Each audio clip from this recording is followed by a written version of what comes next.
नमस्कार दोस्तों, Rajasthan institute channel पर आप सभी का तहे दिल से बहुत बहुत स्वागत है। तो दोस्तों, आज की अपनी इस क्लास की शुरुआत हम यहाँ से करते हैं। अपना टॉपिक विद्युत धारा है और विद्युत धारा के अंतर्गत पिछली क्लास में मैंने आपको कुछ क्वेश्चंस करवाए थे, आपने किए होंगे। अब विद्युत धारा टॉपिक को ही आगे बढ़ाते हैं। क्वेश्चंस मैं करवा चुका था और आगे मैं करवाता रहूँगा, टेंशन लेने की ज़रूरत नहीं है। अब बात आती है नई चीज़ की। आज हम क्या शुरू करेंगे, तो यहाँ पर मीटर सेतु से हम यहाँ पे शुरू करेंगे। तो आज का जो अपना टॉपिक है वो यहाँ पे डाल लेना मीटर सेतु, यानी मीटर ब्रिज। मीटर सेतु, मीटर सेतु से हम यहाँ पे शुरू कर रहे हैं, जिसे हम मीटर ब्रिज भी यहाँ पे कहते हैं। तो इस मीटर सेतु के अंतर्गत क्या है, ये मीटर सेतु क्या है, तो आप लोगों ने प्रैक्टिकल्स में देखे होंगे या क्लास 12 तो आप लोग पढ़ के आए होंगे। तो क्लास 12 में आपने मीटर सेतु देखा होगा। तो कुछ इस तरह का होता है। इस मीटर सेतु के बारे में जो जानकारी मैं इस लेक्चर के अंतर्गत दे दूँ, काफ़ी है वो जानकारी। बाकी आप जो है बुक्स देख सकते हैं, ठीक है। यह हो गया हमारे पास मीटर सेतु। इसके अंतर्गत होता क्या है, इसके अंतर्गत एक मीटर का यानी 100 सेंटीमीटर का एक तार जुड़ा होता है और यहाँ पर एक स्केल होता है। और साथ ही साथ आपको मैं बता दूँ, यहाँ पर एक प्रतिरोध जुड़ा होता है, जो कि ज्ञात प्रतिरोध होता है, जिसे हम कैपिटल R कह देंगे क्योंकि ये ज्ञात प्रतिरोध है। और यहाँ पर एक अज्ञात प्रतिरोध जुड़ा होता है, जो कि S प्रतिरोध हम यहाँ पे उसे कह देते हैं। और यहाँ पर एक गैलीलोमीटर, जो कि धारा का मापन करता है, G, वो जुड़ा होता है। और जो कि संतुलन लंबाई L यहाँ पर निकालता है, ठीक है। यह होता है हमारे पास पूरा मीटर सेतु। अब इस मीटर सेतु के बारे में देखिए, ये जो मीटर सेतु है इसके अंतर्गत होता क्या है। इसके अंतर्गत हमको क्या करना होता है, यहाँ पे प्रतिरोध लगाना होता है, भिन्न भिन्न मान के ज्ञात प्रतिरोध लगाने होते हैं। अब ज्ञात प्रतिरोध हमको यहाँ लगाने होते हैं, यहाँ पे अज्ञात प्रतिरोध होता है और यहाँ पर गैलीलोमीटर लगा होता है।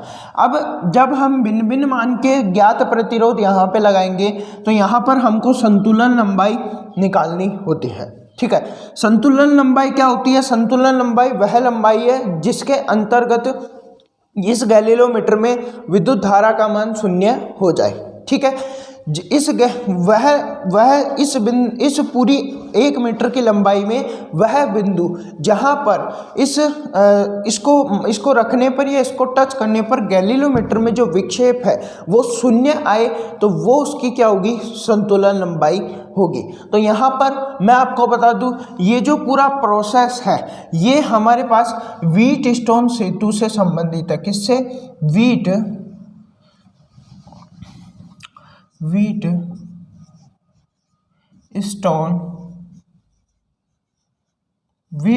सेतु, व्हीटस्टोन ब्रिज से यहाँ पे पूरा जो है संबंधित है। और व्हीटस्टोन सेतु में आपने क्या पढ़ा था, आपने पढ़ा था R1/R2 बराबर R3/R4, ओके, ये आपने पढ़ा था, ठीक है। हमारे पास R1 तो है, R2 S है, ठीक है। उसके बाद R3 क्या है, तो R3 हमारे पास यहाँ से यहाँ तक की L लंबाई, जो कि क्या है, एक संतुलन लंबाई है, ठीक है। ये पूरी कितनी है, 1 मीटर यानी 100 सेंटीमीटर इतनी। ये जो हमको संतुलन लंबाई मिली है वो L है, तो ये कितनी होगी, 100 माइनस L, ओके। ये हमारे पास ये लंबाई आती है, ठीक है। तो ध्यान रखना, R3 हमारे पास L होगा और R4 हमारे पास 100 माइनस L होगा। क्वेश्चन यहाँ पे सॉल्व कर लोगे आराम से कि R/S बराबर L/100 माइनस L, ठीक है। अब यहाँ पर इसको हम S हमको निकालना है। हमारा मेन उद्देश्य क्या है, हमारा मेन उद्देश्य S का मान ज्ञात करना, ठीक है। तो S बराबर यहाँ पे कितना हो जाएगा, ये R इधर चला जाएगा और ये ऊपर चला जाएगा, तो ये हमारे पास हो जाएगा R100 माइनस L/L। ये हमारे पास मीटर सेतु में ये जो मीटर सेतु है इसके अंतर्गत एस जो अज्ञात प्रतिरोध है उसका मान निकाला है। और ये ध्यान रखना, ये मीटर सेतु व्हीटस्टोन सेतु का अनुप्रयोग है, इसीलिए यहाँ पे व्हीटस्टोन सेतु का उपयोग किया गया है। क्लियर है? चलिए, तो जितना मैंने आपको बताया केवल उतना ध्यान रखना कि यहाँ पे एक ज्ञात प्रतिरोध लगा होगा, एक अज्ञात प्रतिरोध लगा होगा। गैलीलियोमीटर में हमको संतुलन लंबाई वह बिंदु यहाँ पे ज्ञात करना है, उस बिंदु की लंबाई ज्ञात करनी है जिस बिंदु पर विद्युत धारा का मान 0 आए, यानी गैलीलियोमीटर में जो विक्षेप है वो 0 आए।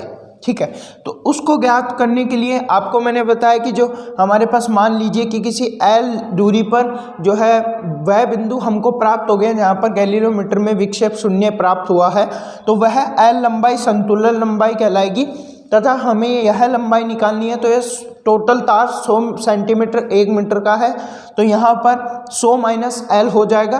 ठीक है, ये है क्या L, तो L हमारे पास है संतुलन लंबाई। क्या है? संतुलन लंबाई।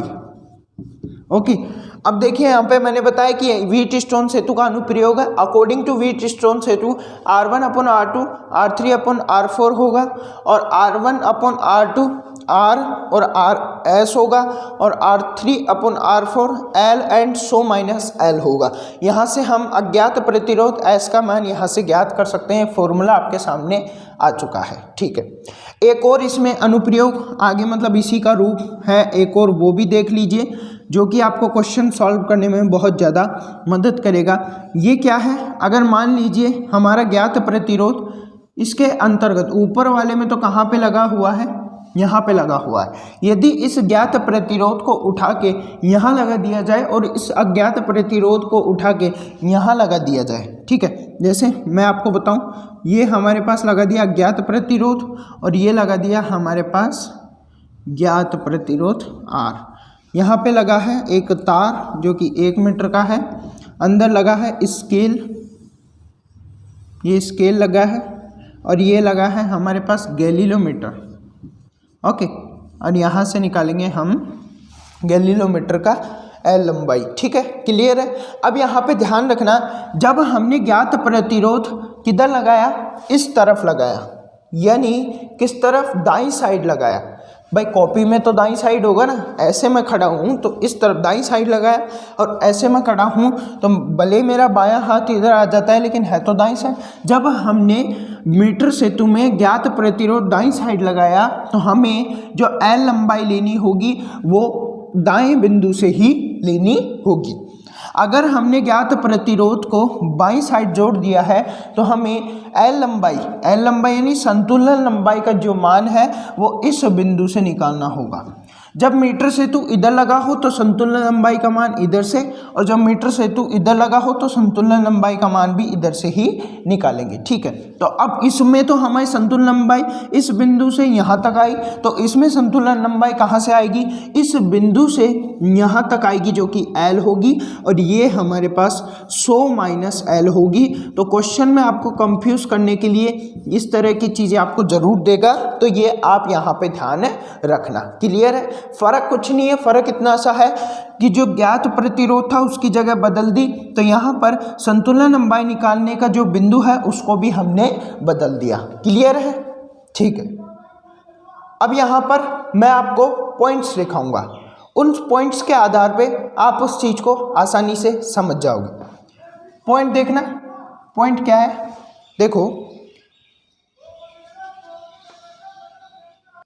देखो कुछ पॉइंट्स मैंने यहाँ पे लिखे हैं, 2 पॉइंट, वो देखना कि यदि जब ज्ञात प्रतिरोध दाईं तरफ लगाया जाता है तो संतुलन लंबाई भी कहाँ से ली जाती है? दाईं तरफ से ही ली जाती है। नेक्स्ट पॉइंट देखना, जब ज्ञात प्रतिरोध बाईं तरफ लगा हो तो संतुलन लंबाई भी कहाँ से ली जाती है? बाईं तरफ से ही ली जाती है। ये दोनों पॉइंट यहाँ पे ध्यान रखना। अगर इन दोनों पॉइंट पे आपने नहीं समझा, नहीं ध्यान दिया तो आप क्वेश्चन गलत कर सकते हैं। सर ऐसा कैसे? मैं आपको 2 क्वेश्चन कराऊंगा, इन दोनों क्वेश्चन से आपकी चीज़ें क्लियर हो जाएगी। चलिए, तो इसको मैं मिटा दे रहा हूँ एक बार, उसके बाद हम चलते हैं आगे नेक्स्ट क्वेश्चन की। एक क्वेश्चन यहाँ पे देखना, क्वेश्चन बहुत अच्छा मैं आपको करवाऊंगा। पहले क्वेश्चन लिख देता हूँ, उसके बाद मैं आपको समझाता हूँ। क्वेश्चन है हमारे पास कि किसी मीटर सेतु में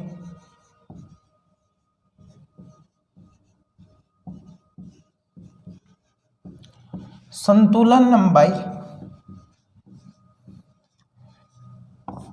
किसी मीटर सेतु में संतुलन लंबाई L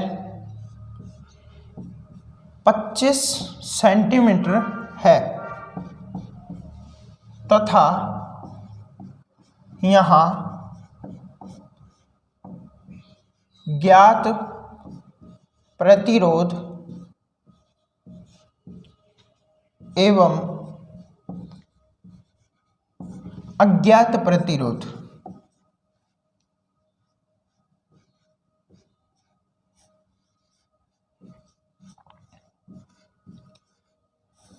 दोनों,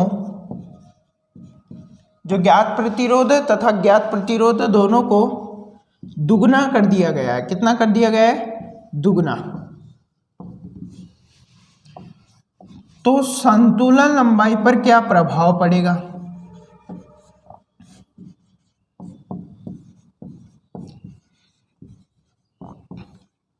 अब देखो हमारे पास है ये मीटर सेतु, और इस मीटर सेतु के अंतर्गत समझने का प्रयास करना आप लोग इस चीज को कि यहाँ पे हमारा ज्ञात प्रतिरोध लगा हुआ है R और यहाँ पे लगा हुआ है अज्ञात प्रतिरोध, ओके, S, और ये है गैलीलोमीटर G, और यहाँ पे कोई तार लगा होगा, ये तार, और ये लगा हुआ है हमारे पास यहाँ पर स्केल, ओके।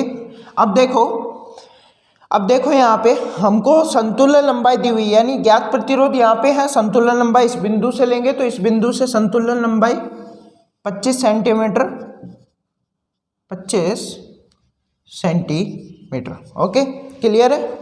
तो ये हमारे पास 25 सेंटीमीटर संतुलन लंबाई आ चुकी है। बट यहाँ पे कह रहा है कि जो R प्रतिरोध, ज्ञात प्रतिरोध है, वो एवं अज्ञात प्रतिरोध दोनों को दुगना कर दिया गया है। तो यहाँ पर जो संतुलन लंबाई है उस पर क्या प्रभाव पड़ेगा? तो आपने पढ़ा अभी के अभी जस्ट आपने एक फॉर्मूला पढ़ा, वो मैं आपको बता देता हूँ। क्या पढ़ा आपने? पढ़ा कि जो हमारा R है वो बराबर S बराबर L अपॉन 100 माइनस L है, ये आपने पढ़ा। अकॉर्डिंग टू इसके यदि हम R और S को दुगना कर दे तो दोनों को मैंने क्या कर दिया? दुगना कर दिया, ये दोनों कट जाएंगे। तो फाइनली क्या आया समझ में ये आया कि जब R तथा S दोनों को एक साथ दुगना कर दिया जाए या तिगुना कर दिया जाए, 4 गुना कर दिया जाए, 5 गुना कर दिया जाए, तो L के मान पर कोई प्रभाव नहीं पड़ेगा। ये कैपिटल L है, स्मॉल l गलती से लिखी, L के मान पर कोई प्रभाव नहीं पड़ेगा। तो ध्यान रखना संतुलन लंबाई पे किसी प्रकार का कोई प्रभाव नहीं पड़ेगा। तो लिख लीजिए एक पॉइंट कि यदि R व S का मान एक साथ दुगना किया जाता है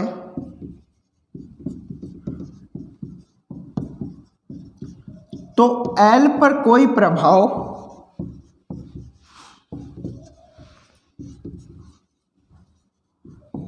नहीं पड़ता। क्लियर है? क्लियर है? तो ये आपको यहाँ पे ध्यान में रखना है। अब 2 पॉइंट और मैं आपको समझाना चाहता हूँ, वो भी बहुत ज़्यादा ज़रूरी है। अगर मान लो केवल वो कह देता कि मैंने केवल R का मान बढ़ाया है, मैंने केवल R का मान बढ़ाया है, अगर वो ऐसा कह देता यानी R को दुगना किया है, तो ध्यान रखना हमारा R दुगना हुआ है, R बटा S कौन सा भाग? अंश वाला भाग दुगना हुआ है। तो यहाँ पर इसमें भी कौन सा भाग दुगना हो जाएगा? अंश वाला भाग दुगना हो जाएगा। क्लियर है? यदि मान लो कि हमारी S का मान बढ़ा देता, S दुगना कर देता, तो क्या होता? तो हमारे पास हर में 2 गुना हुआ है, तो यहाँ पर भी क्या हो जाएगा? L का जो मान है वो आधा हो जाएगा। ये क्लियर होना चाहिए। मैं आपको वापस समझा रहा हूँ कि L का मान भी कैसा हो जाएगा? आधा हो जाएगा, यानी कम हो जाएगा। तो इसे हम नीचे हर में 2 गुना कर देंगे, तो ये L का मान क्या हो जाएगा? कम हो जाएगा। तो क्या समझ में आया? समझ में यह आया कि जब r का मान बढ़ाया जाता है तो l संतुलन लंबाई भी बढ़ जाती है तथा s का मान बढ़ाया जाता है तो संतुलन लंबाई घट जाती है। तो एक पॉइंट और लिखो कि r का मान बढ़ाने पर l संतुलन लंबाई बढ़ती है। ओके, नेक्स्ट पॉइंट लिखना कि l बढ़ाने पर S अज्ञात प्रतिरोध बढ़ाने पर, केवल ज्ञात प्रतिरोध, ठीक है, बढ़ाने पर जो हमारे पास L का मान है वो घटता है। ओके, ये आपको पॉइंट यहाँ पे ध्यान रखने हैं। अब चलिए क्वेश्चंस की, एक क्वेश्चन में करवा चुका हूँ और इस एक क्वेश्चन से 3-4 पॉइंट यहाँ पे निकल कर आ चुके हैं। एक न्यू क्वेश्चन की तरफ चलते हैं। पहले क्वेश्चन को समझेंगे और फिर उसके बाद हम आगे बात करेंगे, ठीक है। क्वेश्चन आपके पास दिया हुआ है कि हमारे पास ये मीटर सेतु है और इस मीटर सेतु के अंतर्गत, एक मिनट, ये तो अच्छा बना ही नहीं, ऐसा मीटर सेतु थोड़ी ना चलेगा, थोड़ा अच्छा सा बनाते हैं।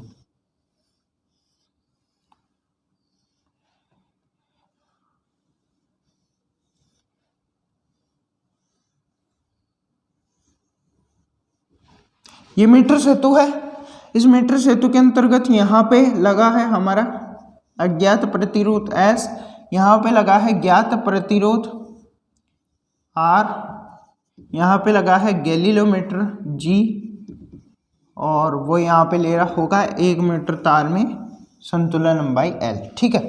यह जो है हमारे पास तार है 1 मीटर का और इस तार में ये गैलीलोमीटर क्या ले रहा होगा?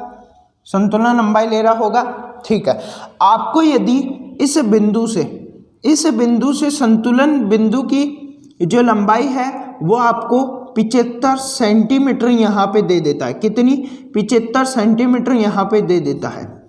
और अब आपसे कहता है कि यहाँ पर आपको क्वेश्चन के अंतर्गत अज्ञात प्रतिरोध ज्ञात करना है, ठीक है।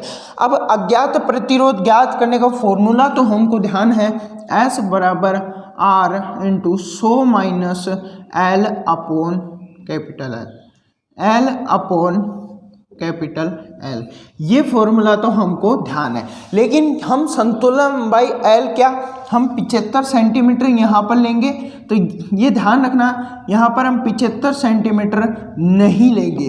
क्यों? ये गलत है। क्यों गलत है? 75 सेंटीमीटर इस बिंदु से संतुलन बिंदु की लंबाई दी हुई है, तो यहाँ पे हमारा ज्ञात प्रतिरोध क्या इस तरफ है? नहीं, यहाँ तो अज्ञात प्रतिरोध है, तो ज्ञात प्रतिरोध इस तरफ है, बिल्कुल। तो जो हमारे संतुलन लंबाई है वो कहाँ से मापी जाएगी? इस बिंदु से मापी जाएगी, जबकि हमको दे कहाँ से रखी है? इस बिंदु से। तो ये जो इस बिंदु से संतुलन बिंदु की लंबाई है वो कितनी है? वो क्या है? तो वो होगी हमारे पास 100 माइनस L होगी। क्यों? संतुलन लंबाई तो हम कहाँ से मापेंगे भाई? संतुलन लंबाई तो हम इस बिंदु से मापेंगे, क्योंकि ज्ञात प्रतिरोध इधर की तरफ स्थित है। तो संतुलन लंबाई की जो किस बिंदु से मापना शुरू करेंगे? उधर के बिंदु से ही मापना शुरू करेंगे। तो ये हमारे पास होगी L और ये होगी L माइनस वो 100 माइनस L, तो 100 माइनस L हमने ये कर दिया। तो यहाँ पे ये 75 सेंटीमीटर क्या है? 75 जो सेंटीमीटर है 100 माइनस L है, 100 माइनस L बराबर 75 सेंटीमीटर है। ओके, अब यहाँ से आप निकाल सकते हो माइनस का L बराबर 75 माइनस 100, ये आ जाएगा हमारे पास माइनस का L बराबर माइनस का 25, माइनस माइनस कट जाएगा तो L बराबर 25 सेंटीमीटर, यानी जो संतुलन लंबाई है वो कितनी आएगी? 25 सेंटीमीटर आएगी। और किस बिंदु से? इस बिंदु से। ये आपको ध्यान रखना है। क्वेश्चन में इस तरह की जो है आपको मिसगाइड किया जाता है, जिससे आप क्वेश्चन गलत करने के चांसेस ज़्यादा रहते हैं। लेकिन मैंने आपको बता दिया किस तरह कि आपको क्वेश्चन को एनालिसिस करना है, उसके बाद क्वेश्चन सॉल्व करने की कोशिश करनी। अब आपने संतुलन लंबाई L का मान निकाल लिया, आपको केवल R चाहिए। अगर आपको क्वेश्चन में R दिया होगा तो आराम से आप क्वेश्चन सॉल्व कर लोगे, और नहीं दिया होगा तो सीधा सॉल्व कर लो। S बराबर यहाँ पे क्या हो जाएगा? R, ये 100 माइनस एल तो 75 हमको दे रखा है, तो 75 अपॉन एल हमने 25 निकाल लिया। जब इसको काटेंगे तो 3 यानी जो एस है वो 3R होगा, यानी ज्ञात प्रतिरोध का 3 गुना होगा। कैसा होगा? 3 गुना होगा। ठीक है, क्लियर है। अब आई थिंक आपको ये चीज़ यहाँ पे समझ में आ गई होगी। तो एक बार स्क्रीनशॉट आप यहाँ पे ले लीजिए और हमारा जो मीटर सेतु वाला पार्ट है वो यहाँ पे कंप्लीट होता है। जो नेक्स्ट चीज़ यहाँ पे है विभव मापी। अब नेक्स्ट टॉपिक हमारा है विभव मापी। अब विभव मापी को शुरू करते हैं। तो देखिए विभव मापी जो टॉपिक है इसके अंतर्गत जो है आप वही संतुलन लंबाई की बात हम यहाँ पे करेंगे, लेकिन ध्यान रखना संतुलन लंबाई की अगर हम यहाँ पे बात कर रहे हैं, संतुलन लंबाई की अगर हम यहाँ पे बात कर रहे हैं तो ये व्हीटस्टोन सेतु से संबंधित नहीं है, ये भी यहाँ पे ध्यान रखना। अगर हमने मीटर सेतु में संतुलन लंबाई की बात की है तो वो व्हीटस्टोन सेतु से संबंधित है, लेकिन विभव मापी व्हीटस्टोन सेतु से संबंधित नहीं है, क्योंकि मीटर सेतु तो व्हीटस्टोन सेतु का अनुप्रयोग था, लेकिन ये अनुप्रयोग भी नहीं है, तो ये ध्यान रखना। ठीक है, अब यहाँ पे देखना ये हमारे पास विभव मापी है। इसके अंतर्गत क्या होता है, एक 6 मीटर का तार होता है जो कि हर 1 मीटर पे क्या होता है, मुड़ा हुआ होता है। 6 मीटर तो नहीं कह सकते, ये कितने भी हो सकता है, 10 मीटर का भी हो सकता है, 7 मीटर का भी हो सकता है। बस हमको इतना पता है कि ये जो तार है हर 1 मीटर पे जाके क्या हो जाता है, मुड़ जाता है। क्लियर है। उसके बाद अब देखना है यहाँ पे एक प्रतिरोध R' यहाँ पे लगा होता है, एक बैटरी यहाँ पे लगी होती है, और साथ ही साथ ये जो हमारे पास तार लगा हुआ है इसका भी कोई प्रतिरोध R होता है। ये L लंबाई इस हमारे पास तार है, इस तार की लंबाई विभव मापी की लंबाई है। ठीक है, अब यहाँ पे ध्यान रखना ये जो हमारा परिपथ है इसके अंतर्गत इस बैटरी के द्वारा धारा यहाँ से निकाली जाएगी और संपूर्ण विभव मापी में प्रवाहित होने के बाद इस प्रतिरोध से होकर बैटरी में जाएगी। तो ये जो धारा है ये तो यहाँ पे प्रवाहित होगी ही होगी। तो ये जो धारा होगी इसे हम प्राथमिक धारा कहेंगे, क्योंकि ये प्राथमिक परिपथ से प्रवाहित हो रही है। तो जो प्राथमिक धारा है, प्राथमिक धारा, इस प्राथमिक धारा का मान कितना होगा, I का मान यहाँ पे कितना होगा, तो ये ध्यान रखना I बराबर क्या होता है, विभव बटा में क्या, विभव बटा में प्रतिरोध, विभव बटा में प्रतिरोध, तो विभव बटा में प्रतिरोध। अब यहाँ पे जो है E इसका क्या है, प्रतिरोध, E इसका विभव है, जो बैटरी है उसका विभव E है। तो यहाँ पर क्या हो जाएगा, विभव तो कितना है E, विभव तो कितना है E, और प्रतिरोध कितना है, तो प्रतिरोध एक तो हमारे विभव मापी का प्रतिरोध प्लस इस लगे हुए प्रतिरोध, जो प्रतिरोध हमारे पास लगा हुआ है उसका प्रतिरोध। तो इसका जो कुल होगा, टोटल होगा, वो ही हमारे पास प्रतिरोध होगा। तो टोटल कर लो R'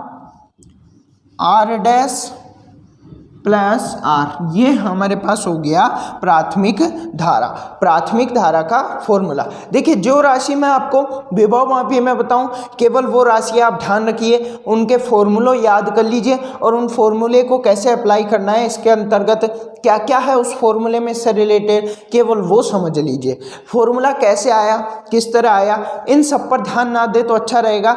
जो मैं बता रहा हूँ केवल वो ध्यान रखें, बाकी आप बुक्स पढ़ते रहें, जो है थ्योरी पार्ट आपका कंप्लीट होता चला जाएगा। ठीक है, अब देखिए यहाँ पे ये बात तो आपकी कंप्लीट हो गई होगी। अब उसके बाद यहाँ पे प्राथमिक धारा क्लियर है।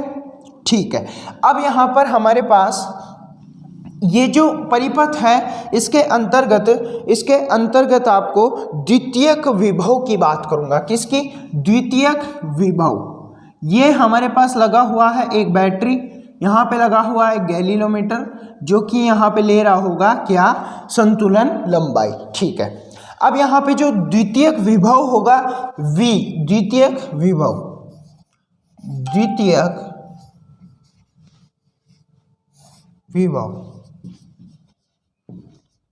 जो द्वितीयक विभव यहाँ पे होगा वो कितना होगा सर, तो ध्यान रखना जो यहाँ पे द्वितीयक विभव होगा वो यहाँ पे V बराबर X इंटू L, क्या, x इंटू एल। सर ये x क्या है, तो x हमारे पास अब विभव प्रवणता तथा l क्या है, तो ये ध्यान रखना ये जो l है ये इस विभव मापी की लंबाई नहीं है, ये इस विभव मापी की लंबाई नहीं है, ये संतुलन लंबाई है। क्या है, इस बैटरी द्वारा जब इस गैल्वेनोमीटर द्वारा संतुलन लंबाई मापी गई थी वो इसकी संतुलन लंबाई l है।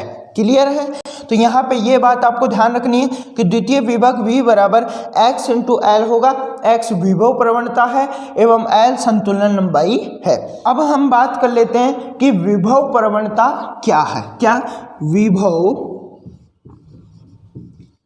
प्रवणता क्या है, जो विभव प्रवणता x है वो क्या है, उस पर भी चर्चा करना जरूरी है। तो देखिए जो विभव प्रवणता x है वो प्राथमिक धारा इंटू R अपॉन एल है। क्या है, प्राथमिक धारा I into R upon L है। यहाँ पे I क्या है, तो प्राथमिक धारा है जो कि यहाँ पे दी हुई है विभव E upon R dash plus R। ठीक है, उसके बाद R क्या है, तो R ध्यान रखना ओनली इस विभव मापी का प्रतिरोध है, ये R डैश नहीं आएगा, ओनली ये विभव मापी का प्रतिरोध R यहाँ पे आएगा।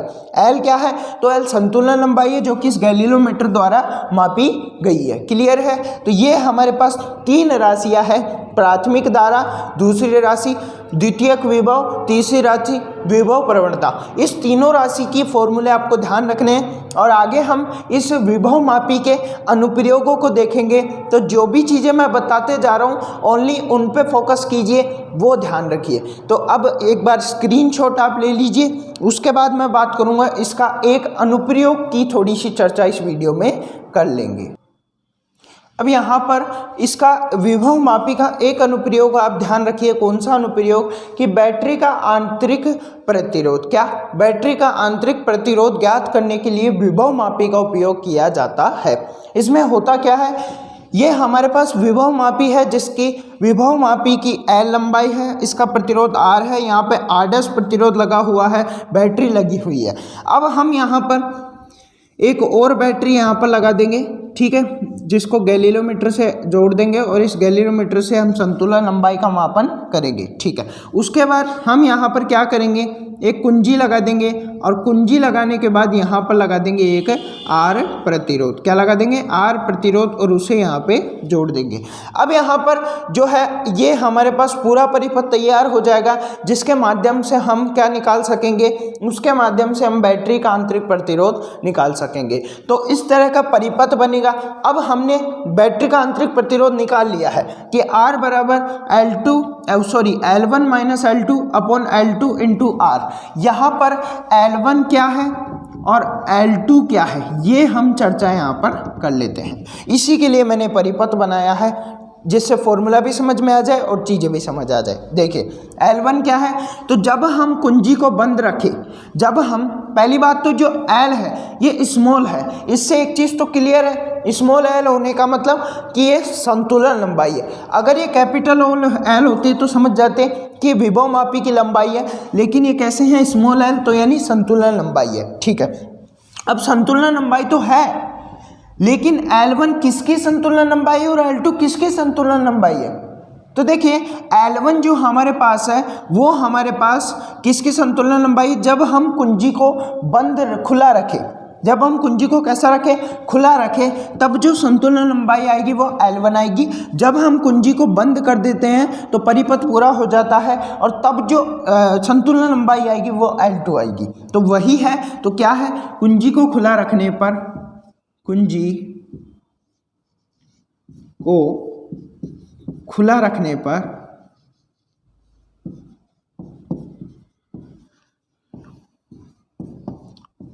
संतुलन लंबाई, ओके, और जो L2 यहाँ पे रहेगा वो क्या रहेगा, कुंजी को बंद रखने पर संतुलन लंबाई, कुंजी को बंद रखने पर संतुलन लंबाई जो आएगी वो L2 आएगी। तो आई थिंक आपको बैटरी का प्रतिरोध ज्ञात करने की जो फॉर्मूला है वो समझ आ गया होगा। उम्मीद है आपको आज की क्लास पूरी समझ में आ गई होगी। नहीं आई हो तो क्लास को पूरा देख लेना वापस से, जो हर एक चीज़ें हैं वो क्लियर हो जाएगी। मैंने बताया केवल आपको ध्यान रखना है फॉर्मूला जो है वो क्या है और फॉर्मूले में जो चीज़ें दे रखी है वो क्या है, बस इससे ज़्यादा नहीं जानना। ठीक है, तो आज के वीडियो को यहीं समाप्त करते हैं। मिलते हैं आपसे नेक्स्ट वीडियो में। जय हिंद, जय भारत।